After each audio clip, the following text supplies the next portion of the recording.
January 2005. Dennis Rader had been killing for 31 years.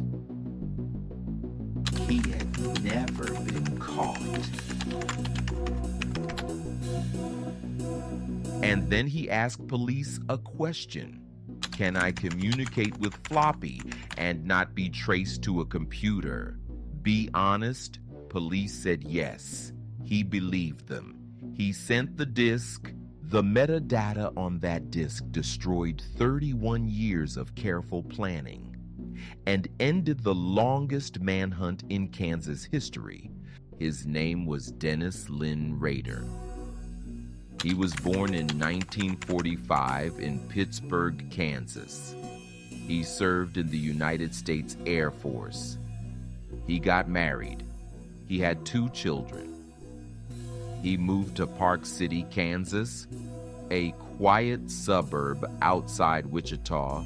He attended Christ Lutheran Church. He was not just a member, he was the president of the Congregation Council. During the week, he worked as a compliance officer for Park City, Kansas. He enforced city ordinances. He told people to cut their grass. He warned residents about loose dogs.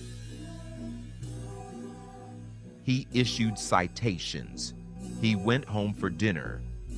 Between 1974 and 1991, he murdered 10 people. He named himself after what he did to them. Bind, torture, kill. This is the story of how Dennis Rader killed for 3 decades, how he taunted police for 30 years, and how a single floppy disk ended everything. January 15th, 1974. Dennis Rader was 28 years old. He had worked at the Coleman Company in Wichita alongside a woman named Julie Otero. He knew her address. He knew her schedule. He knew when her children would be at school. That morning, he severed the phone line to their home. Then he walked in. Joseph Otero, 38 years old, strangled. Julie Otero, 34 years old, strangled. Joseph Otero Jr., 9 years old, strangled. Josephine Otero, 11 years old, hanged. The 3 older children came home from school that afternoon. They discovered their entire family was dead. Dennis Rader had disappeared long ago. April 4th, 1974. Catherine Bright was 21 years old. She returned home with her brother Kevin. Dennis Rader was waiting inside.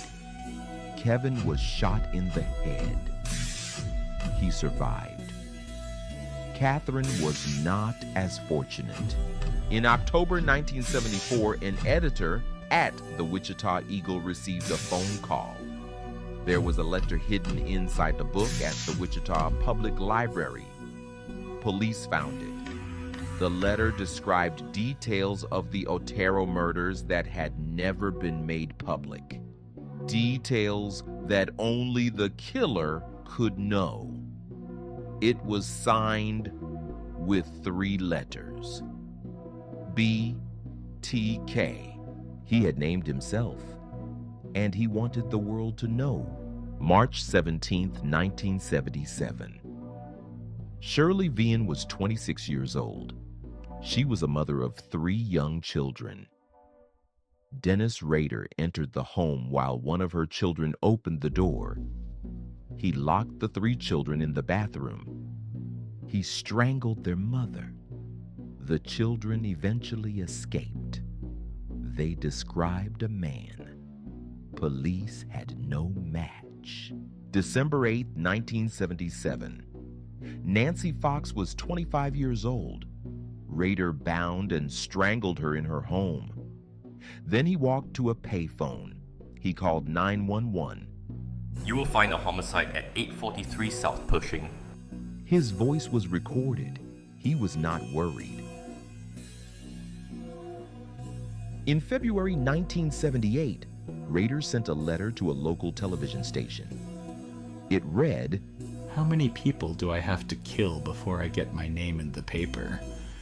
Or some national attention?" He listed suggested names for himself. One of them was the BTK Strangler. Wichita Police Chief Richard Lemunion held a press conference. For the first time, the public was told a serial killer was operating in their city. In April 1979, Rader broke into the home of a 63-year-old woman named Anna Williams. He waited for her to return. She was delayed. He gave up and left.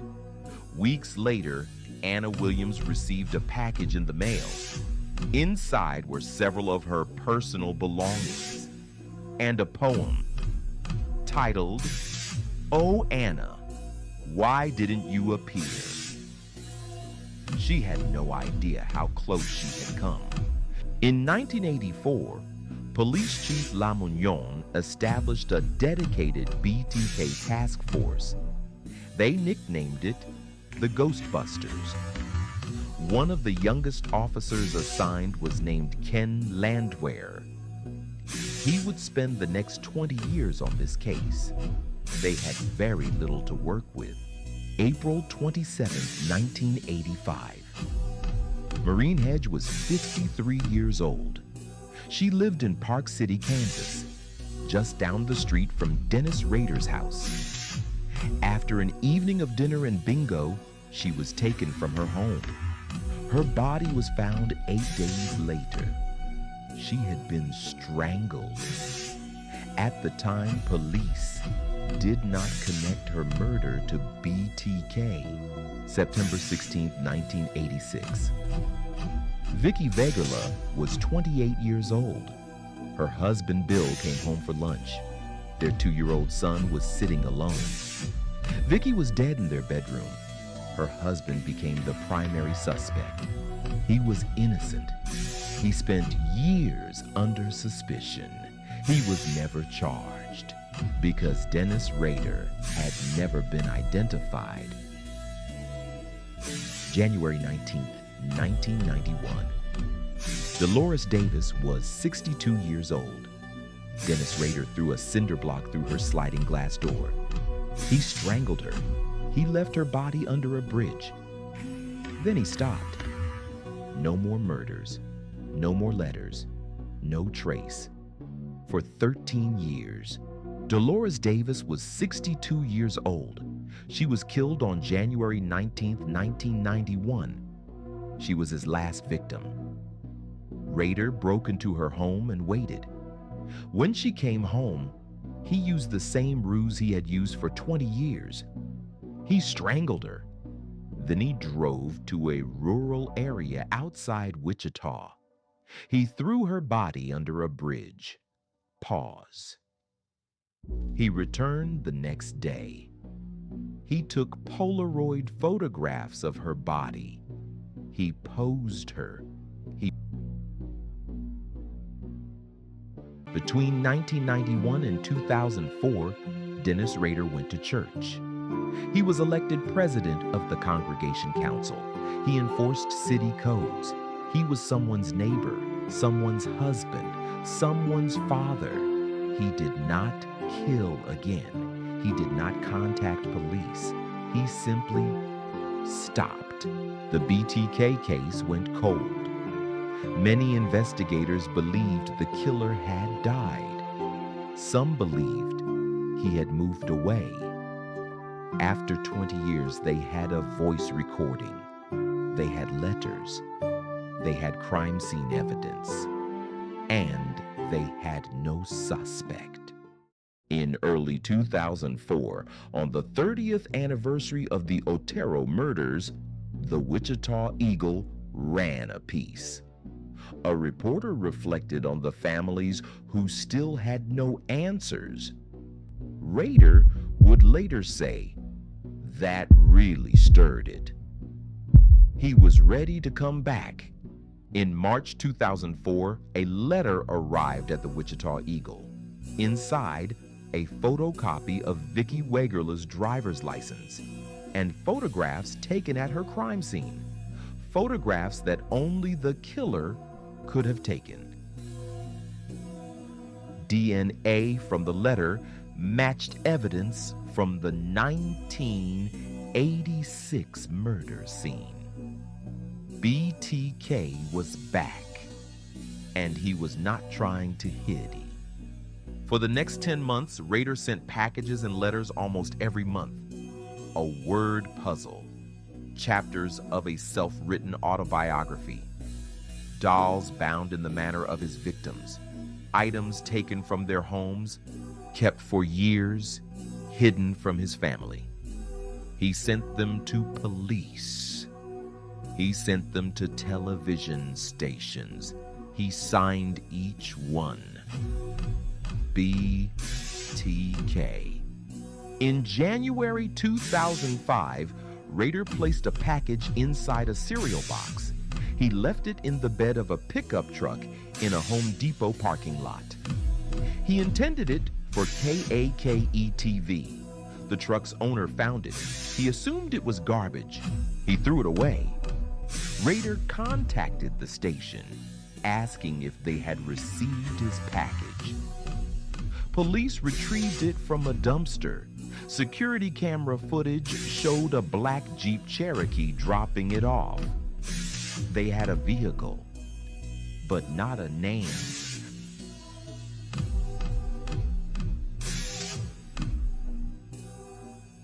Then Rader asked the question. In a message to police, he wrote, "Can I communicate with Floppy and not be traced to a computer? Be honest." Investigators placed a classified ad in the Wichita Eagle. "Rex, it will be okay." 2 weeks later, a floppy disk arrived at KSAS-TV in Wichita. Officer Randy Stone of the Wichita Police Department was assigned to examine the disk. He was skilled in computer forensics. He inserted it. Using forensic software, he recovered deleted files and hidden data the sender did not know existed. Metadata. The metadata showed exactly where the disk had been last modified. The location, a computer at Christ Lutheran Church in Wichita, Kansas. The username, Dennis. Investigators pulled up the church's website. Listed as the president of the Congregation Council, Dennis Rader. They found his home address in Park City, Kansas. They drove past. Parked in the driveway was a black Jeep Cherokee, the same vehicle captured on security footage at the Home Depot. They had a name. Now they needed confirmation. Investigators obtained a DNA sample linked to Rader's daughter. Through a medical record, mitochondrial DNA from the sample was compared to biological material recovered from several of the crime scenes. It matched. 31 years after his first murder, investigators finally had a name, a face, an address, and evidence. On February 25th, 2005, Dennis Rader was pulled over during a traffic stop in Park City. He was arrested without incident. He was 60 years old. He had been killing for 31 years. His wife, Paula, later told investigators she had no idea. She filed for divorce the day after his arrest. In February 2005, after Rader's arrest, investigators searched his office at Park City City Hall. Inside a locked filing cabinet, they found what they would later call the motherlode. Original copies of BTK letters. Driver's licenses taken from his victims. Crime scene photographs, newspaper clippings, drawings, personal writing. He had kept it all in his office, in a government building, where he went to work every day.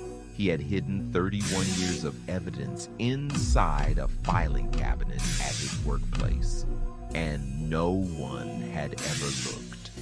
In June 2005, Dennis Rader pleaded guilty to 10 counts of first-degree murder. He stood in a Wichita courtroom, and one by one, he described each murder. Something wrong. Aren't you curious what it is? Well, yeah. Want us to share that with you? In clinical, emotionless detail, he used organizational charts he had made himself. He referred to his victims by code names he had assigned them. He showed no remorse. Well, I proceeded to fire up, and then I think she realized that was going to go bad. She said, He requested to speak at length. The judge allowed it.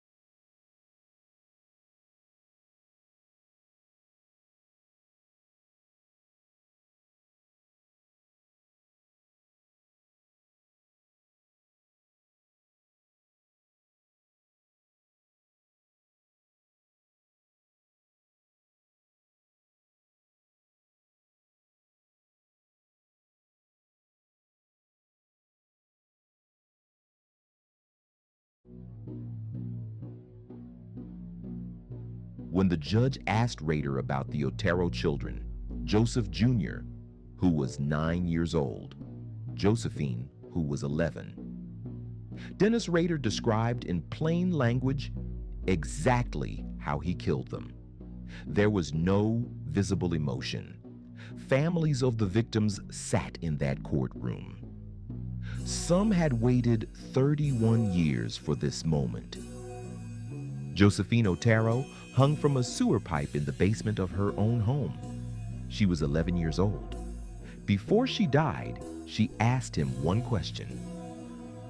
"What's going to happen to me?" He answered her, "You're going to be in heaven with the rest of your family." Pause. Years later, when investigators asked Rader about that moment, he told them something else. He said that hanging Josephine was his encore. He said he remembered having problems with her because her hair was in the way. Before Dennis Rader killed any person, he practiced on animals. He strangled dogs. He strangled cats. He told investigators he needed to understand how much pressure was required.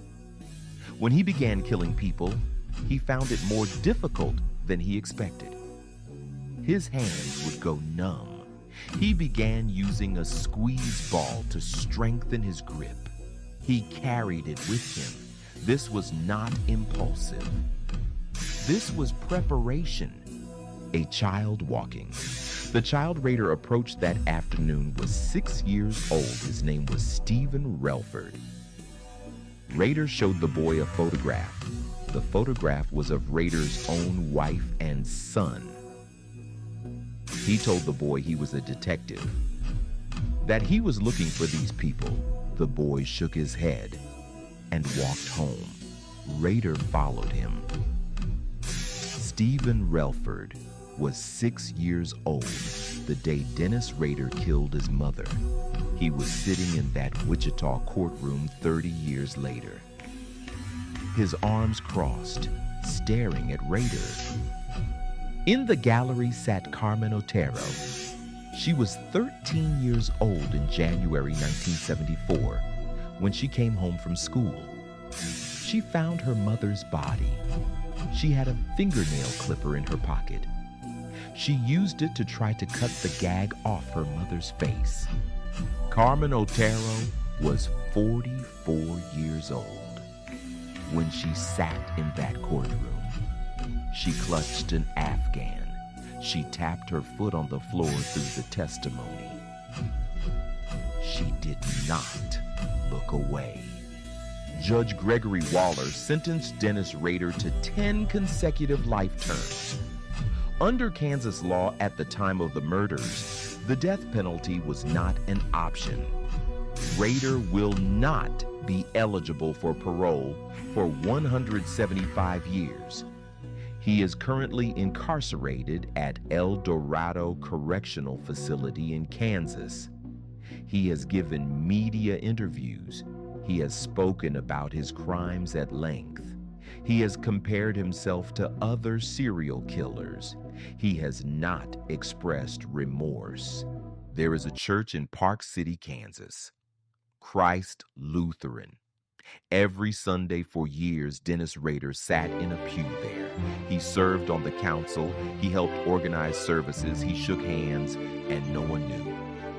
10 families waited, some for 31 years, waiting for an answer that did not come from a detective, or a witness, or a new forensic breakthrough. It came from a question. A single question that a man asked because he could not stop himself. Because his need for attention was greater than his caution. Can I communicate with Floppy and not be traced? The answer was no.